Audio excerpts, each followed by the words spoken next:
പ്രധാനമന്ത്രിയുടെ മുൻപാകെ ഞങ്ങൾ നടത്തിയ ആശയവിനിമയവുമായി ബന്ധപ്പെട്ട് തിരുവനന്തപുരത്തെ ഇന്ത്യയിലെ ഏറ്റവും മികച്ച നഗരമാക്കി മാറ്റുവാനുള്ള കേന്ദ്ര ഗവൺമെൻറ് എല്ലാ പിന്തുണയും ആ സമയം അദ്ദേഹം വാഗ്ദാനം ചെയ്തു. നദികൾ ശുദ്ധീകരിക്കുന്നു. ശുദ്ധീകരിച്ചതിൻ്റെ പിറ്റേ ദിവസം രാവിലെയും തലേദിവസത്തെ പോലെ വേസ്റ്റ് വാട്ടർ അവിടെ തുറന്നുവിടുകയാണെങ്കിൽ ശുദ്ധീകരിച്ചിട്ട് കാര്യമില്ല. അതെല്ലാം തന്നെ ബ്ലോക്ക് ചെയ്ത് അതിനൊരു ഓൾട്ടർനേറ്റീവ് സൊല്യൂഷൻ കണ്ടെത്തിയതിന് ശേഷം മാത്രമേ ശുദ്ധീകരിച്ചിട്ട് കാര്യമുള്ളൂ. ഏറെക്കുറെ എല്ലാ പദ്ധതികളും സംസ്ഥാന സർക്കാരിൻ്റെ കൂടി പിന്തുണയോടുകൂടെ ചർച്ചയുടെ അടിസ്ഥാനത്തിൽ നടപ്പിലാക്കേണ്ട പദ്ധതികളാണ്. അതിൽ പ്രയോറിറ്റി സ്വാഭാവികമായിട്ട് ജനങ്ങൾ ഏറ്റവും കൂടുതൽ ആവശ്യപ്പെടുന്ന കാര്യങ്ങൾ വേസ്റ്റ് മാനേജ്മെൻറ്റും കുടിവെള്ളം ട്രേഡ് ഓഫ്സാണ്. നമസ്കാരം. തലസ്ഥാന നഗരസഭയിൽ BJP ഭരണം പിടിച്ചതിന് ശേഷം ഇക്കഴിഞ്ഞ ദിവസമാണ് പ്രധാനമന്ത്രി നരേന്ദ്രമോദി തലസ്ഥാനത്ത് എത്തിയത്. അദ്ദേഹം ഇവിടെ എത്തിയപ്പോൾ മേയർ VV രാജേഷ് പ്രധാനമന്ത്രിക്ക് തിരുവനന്തപുരത്തിൻ്റെ വികസന രേഖ കൈമാറിയിരുന്നു.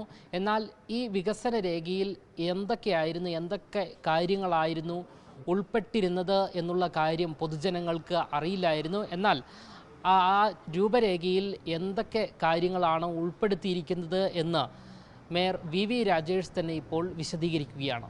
കോർപ്പറേഷൻ തെരഞ്ഞെടുപ്പിന് മുൻപ് തന്നെ BJPയുടെ സംസ്ഥാന അധ്യക്ഷൻ മുതൽ തെരഞ്ഞെടുപ്പിന് നേതൃത്വം നൽകിയ എല്ലാവരും, പാർട്ടിയുടെ ജില്ലാ നേതൃത്വം ഉൾപ്പെടെ, തെരഞ്ഞെടുപ്പ് കഴിഞ്ഞ് 45 ദിവസത്തിനകം ബഹുമാനപ്പെട്ട പ്രധാനമന്ത്രി തിരുവനന്തപുരത്ത് വന്ന് തിരുവനന്തപുരത്തെ ജനങ്ങളുമായി സംവദിക്കും എന്ന ഒരു നിലപാട് സ്വീകരിച്ചിരുന്നു. അത് യാഥാർത്ഥ്യമാക്കിക്കൊണ്ട് ബഹുമാനപ്പെട്ട പ്രധാനമന്ത്രി തിരുവനന്തപുരത്തെത്തി കോർപ്പറേഷൻ്റെ ഭരണം ജനങ്ങൾ BJPക്ക് നൽകുകയും ചെയ്തു. പ്രധാനമന്ത്രി തിരുവനന്തപുരത്ത് എത്തിയ ദിവസം അതുവരെ ചെയ്യാൻ കഴിയുന്ന പ്രവർത്തനങ്ങൾ മുൻനിർത്തിക്കൊണ്ട് സംസ്ഥാന അധ്യക്ഷന്റെ നേതൃത്വത്തിൽ നടത്തിയ ചർച്ചകളുടെയൊക്കെ തന്നെ തുടർഫലമായി ലഭിച്ച വിവരങ്ങൾ ഒരു കരട് റിപ്പോർട്ടായി ബഹുമാനപ്പെട്ട പ്രധാനമന്ത്രിയുടെ കയ്യിൽ സമർപ്പിക്കുകയുണ്ടായി. അന്ന് തന്നെ ഞങ്ങൾ പറഞ്ഞിരുന്നു, ഇത് ഒരു പ്രതീക്ഷയാണ്. തിരുവനന്തപുരത്തെക്കുറിച്ച് നടന്ന പല ചർച്ചകളുടെ അടിസ്ഥാനത്തിൽ അന്ന് വരെ ലഭിച്ച വിവരങ്ങളുടെ ഒരു സംക്ഷിപ്ത രൂപമാണ്. ഇനിയും 5 വർഷം കൊണ്ട് തിരുവനന്തപുരം എവിടെ എത്തി നിൽക്കണം, ഏതു തരത്തിലുള്ള മാറ്റമാണ് വേണ്ടതെന്നുള്ള BJPയുടെ കാഴ്ചപ്പാടിൽ ഇനിയും കുറെ കൂടി ചർച്ചകൾ നടക്കാനുണ്ട്. അതോടൊപ്പം തന്നെ കോർപ്പറേഷൻ്റെ വികസന സെമിനാർ, BJPയുടെ നേതൃത്വത്തിൽ നടത്തുന്ന കുറച്ച് കോൺക്ലേവുകൾ, ഇങ്ങനെയൊക്കെയുള്ള ചില കാര്യങ്ങൾ നടക്കാനുണ്ട്.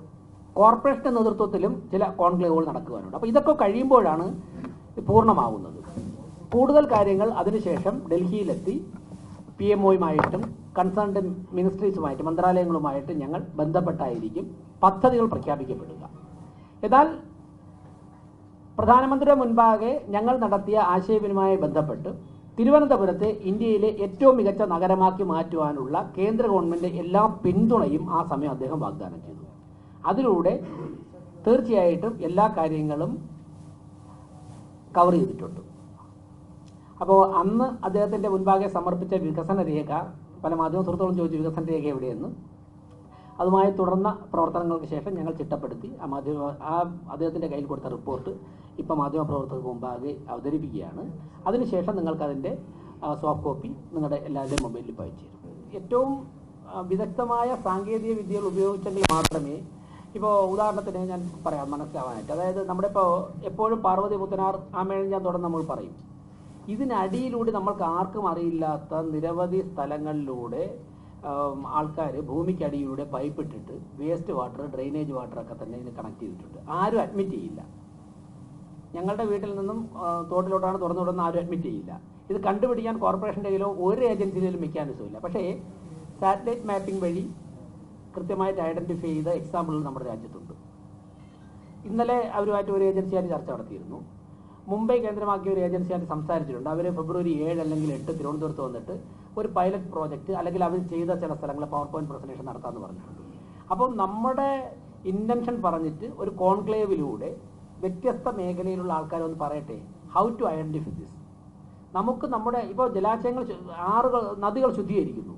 ശുദ്ധീകരിച്ചതിൻ്റെ പിറ്റേ ദിവസം രാവിലെയും തലേദിവസത്തെ പോലെ വേസ്റ്റ് വാട്ടർ അവിടെ തുറന്നു വിടുകയാണെങ്കിൽ ശുദ്ധീകരിച്ചിട്ട് കാര്യമില്ല. അതെല്ലാം തന്നെ ബ്ലോക്ക് ചെയ്ത് അതിനൊരു ഓൾട്ടർനേറ്റീവ് സൊല്യൂഷൻ കണ്ടെത്തിയതിന് ശേഷം മാത്രമേ ശുദ്ധീകരിച്ചിട്ട് കാര്യമുള്ളൂ. അപ്പോൾ കോൺക്ലേവ് വഴി ഇവിടെ ഇപ്പോൾ തിരുവനന്തപുരത്തെ ഡ്രിങ്കിങ് വാട്ടർ പ്രോബ്ലം ഒരു കോംപ്ലിക്കേറ്റഡ് പ്രോബ്ലമാണ്. ഇതെങ്ങനെ നമുക്ക് സോൾവ് ചെയ്യാം? അപ്പോൾ അതിൽ എക്സ്പീരിയൻസ് ഉള്ളവർ, ഇത് ഹാൻഡിൽ ചെയ്തിട്ടുള്ള അവരവരുടെ വ്യൂ പോയിന്റ് പറയട്ടെ. അതിനുവേണ്ടി ഒരു കോൺക്ലേവ് നമ്മൾ 4-5 സബ്ജക്റ്റുകളിൽ കണക്ട് ചെയ്ത് സംഘടിപ്പിച്ചതിന് ശേഷം അതിനെ വേണം PMOയിൽ കൊടുക്കുകയും ഓരോ മിനിസ്ട്രിയിൽ കൊടുക്കുകയും ചെയ്യുന്നത്. ഒരു 5 വർഷത്തെ ദീർഘകാലാടിസ്ഥാനത്തിലുള്ള പ്ലാനാണ്. ഇതിൻ്റെ ഒരു ഡ്രാഫ്റ്റ് മാത്രം 15 ദിവസം കൊണ്ട് ഞങ്ങൾക്ക് തയ്യാറാക്കാൻ പറ്റിയ ഒരു ഡ്രാഫ്റ്റ് മാത്രമാണ് PMന് സമർപ്പിച്ചത്. അത് മാധ്യമപ്രവർത്തകരുടെ മുന്നിൽ ചർച്ചയ്ക്കായി വയ്ക്കുകയാണ്. ഇതിൽ ഞാൻ പറയാം, ഇതിൽ പല പദ്ധതികളും സംസ്ഥാന സർക്കാരിൻ്റെ ഏറെക്കുറെ എല്ലാ പദ്ധതികളും സംസ്ഥാന സർക്കാരിൻ്റെ കൂടി പിന്തുണയോടുകൂടെ ചർച്ചയുടെ അടിസ്ഥാനത്തിൽ നടപ്പിലാക്കേണ്ട പദ്ധതികളാണ്. പലതും സംസ്ഥാന സർക്കാർ ചെയ്യേണ്ട പദ്ധതികളാണ്. അത് BJPയുടെ പ്ലാൻ പറയുകയാണ്, ഇതൊക്കെയാണ് ചെയ്യേണ്ടത്. ഇത് BJPയുടെ പ്ലാൻ പറയുകയാണ്. ഇതിൽ കോർപ്പറേഷന് നടപ്പിലാക്കാൻ പറ്റുന്ന പദ്ധതികളൊക്കെ ഞങ്ങൾക്ക് നടപ്പിലാക്കാൻ സാധിക്കും. മറ്റുള്ള കാര്യങ്ങൾ കാരണം സ്റ്റേറ്റ് ഗവൺമെൻറ്റുമായിട്ട് സംസാരിച്ച് കേന്ദ്ര സർക്കാരിൻ്റെ കൂടെ സഹായത്തോടെ നടപ്പിലാക്കാൻ ശ്രമിക്കും. BJPയുടെ ഒരു പ്ലാനാണ് സംസ്ഥാന അധ്യക്ഷൻ കൂട്ടുന്നത്. അതിൽ പ്രയോറിറ്റി സ്വാഭാവികമായിട്ട് ജനങ്ങൾ ഏറ്റവും കൂടുതൽ ആവശ്യപ്പെടുന്ന കാര്യങ്ങൾ വേസ്റ്റ് മാനേജ്മെൻറ്റും കുടിവെള്ളം, സ്ട്രേ ഡോഗ്സ് ആണല്ലോ. അതിന് തന്നെ പ്രയോറിറ്റി കൊടുക്കും. എല്ലാം ഏറെക്കുറെ എല്ലാം ഒന്ന് അല്ലെങ്കിൽ വേറെ തരത്തിൽ പ്രാധാന്യം അർഹിക്കുന്നതാണ്. പക്ഷേ ജനങ്ങൾ ഏറ്റവും കൂടുതൽ ആവശ്യപ്പെടുന്ന കാര്യങ്ങൾ ഇതായതുകൊണ്ട് അതിന് തന്നെ അഡ്രസ്സ് ചെയ്ത് മുമ്പോട്ട് പോകും. ടൈം ഫ്രെയിം കുറച്ചുകൂടെ ചർച്ചകൾ നടക്കാനുണ്ട്. ഇപ്പോൾ ഇത്ര ദിവസം കൊണ്ട് ഇത്ര നായ്ക്കളെ പിടിച്ച് അകത്തിടാം എന്ന് നമുക്ക് പറയാൻ പറ്റില്ല. ഇത്ര ദിവസം കൊണ്ട് വേസ്റ്റ് മാനേജ്മെൻറ്റ് കംപ്ലീറ്റ് ആക്കാമെന്ന് എനിക്ക് പറയാൻ സാധിക്കില്ല. ഇപ്പോൾ ബഡ്ജറ്റ് ഇന്ന ഡേറ്റിന് മുമ്പ് അവതരിപ്പിക്കാൻ പറ്റുമെന്ന് പറയാം, അത് സാധിക്കും. അല്ലാതെ നമ്മളൊരു പുതിയ മേഖലയിലേക്ക് കടക്കുമ്പോൾ, അത് ഇത്രത്തോളം കോംപ്ലിക്കേഷനുള്ള മേഖലയിലേക്ക് കടക്കുമ്പോൾ ഇത്ര ദിവസത്തിനകം തീർക്കാൻ സാധിക്കും. ഞങ്ങൾ പക്ഷേ ഒരു നിമിഷം പോലും പാഴാക്കാതെ ഒരു കാര്യം ഉറപ്പ് പറയാം, ജനുവരി 30 മുൻപ് തെരുവ് നായ്ക്കളെ ഷെൽട്ടറിലാക്കുന്നതിൻ്റെ ആദ്യ ഘട്ടം സ്റ്റാർട്ട് ചെയ്യാൻ സാധിക്കും. ഒരുപക്ഷെ വളരെ കുറച്ചായിരിക്കും നമ്മൾ, പക്ഷേ വളരെ പക്കയായിട്ടുള്ള അതിനുള്ള ചർച്ചകൾ ഉദ്യോഗസ്ഥ തലത്തിലൊക്കെ തന്നെ നടക്കുന്നുണ്ട്. ആരൊക്കെയാണ് എവിടെയാണ് വളർന്നു വഴി സ്വീകരിച്ചിരിക്കുന്നത്, ആരൊക്കെയാവാൻ നിഷേധിക്കാൻ സാധിക്കില്ല. ഇപ്പോൾ വന്നിട്ട് ചില ആൾക്കാരോട് ഞങ്ങൾ തുറന്നിട്ട് ഞങ്ങൾക്ക് സെപ്റ്റിക് ടാങ്ക് ഉണ്ടെന്ന് പറയും. പക്ഷേ അവരുടെ പൈപ്പ് ഈ ശാസ്ത്രീയ നിരീക്ഷണം വഴി അവരുടെ പൈപ്പ് ഏത് ആറ്റിലേക്കാണ് പോയിരിക്കുന്നത് നമുക്ക് കാണിച്ചു കൊടുക്കാൻ സാധിക്കും.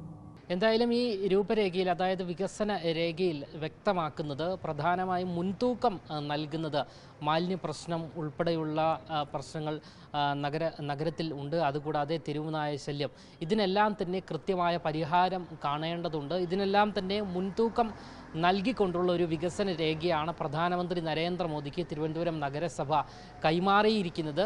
ഇതൊരു സാമ്പിൾ മാത്രമാണ്. ഇനി എന്തൊക്കെ പ്രശ്നങ്ങളാണ് വരുന്നത്, അതായത് എന്തൊക്കെ പ്രശ്നങ്ങൾ പരിഹരിക്കേണ്ടതുണ്ട്, അതുമായി ബന്ധപ്പെട്ടുള്ള രൂപരേഖകൾ ഇനിയും തയ്യാറാക്കേണ്ടതുണ്ട്. അതെല്ലാം തന്നെ തയ്യാറാക്കിയതിന് ശേഷം കേന്ദ്രത്തെ കൃത്യമായി അറിയിക്കും.